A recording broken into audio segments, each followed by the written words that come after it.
ফেব্রুয়ারি মাস আমার কলকাতায় সবচেয়ে প্রিয় মাস।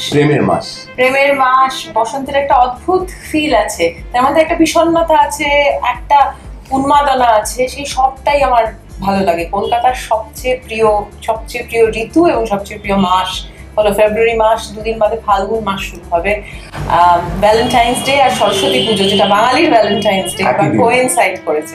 কাজে তো রমরমা। ছোটবেলায় এই পাড়ায় বেরোনো, একটু সীমা রেখা, কতগুলো লক্ষণ রেখা পেরোনোর পারমিশন থাকতো শুধু সরস্বতী পুজোর দিন, ইন এভরি সেন্স।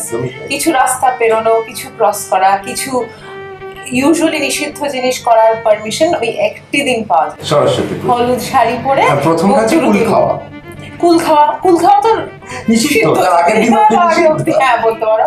বাড়ির পুজো হতো, কুলটা খাওয়া হতো অফিসিয়ালি, তারপরে কুল খাওয়া, বাড়ির বাইরে যাওয়া, কুল থেকে অকুল সব সরস্বতী পুজো দিয়ে শুরু হতো।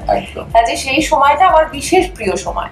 কাজেই বলতে পারি যে কলকাতায় আর প্রথম আমাদের বাড়ির সামনের রাধাচূড়া গাছটায় আমি দেখতে পাই লিটারালি প্রতি বছর এই সময় থাকলে একটা ছোট্ট কচি পাতা, সবুজ পাতা দিয়ে শুরু হয়, তারপরে 5-7 দিনে গাছটা পুরো ছেয়ে যায়, ঘন সবুজ নবীন কিশলয়।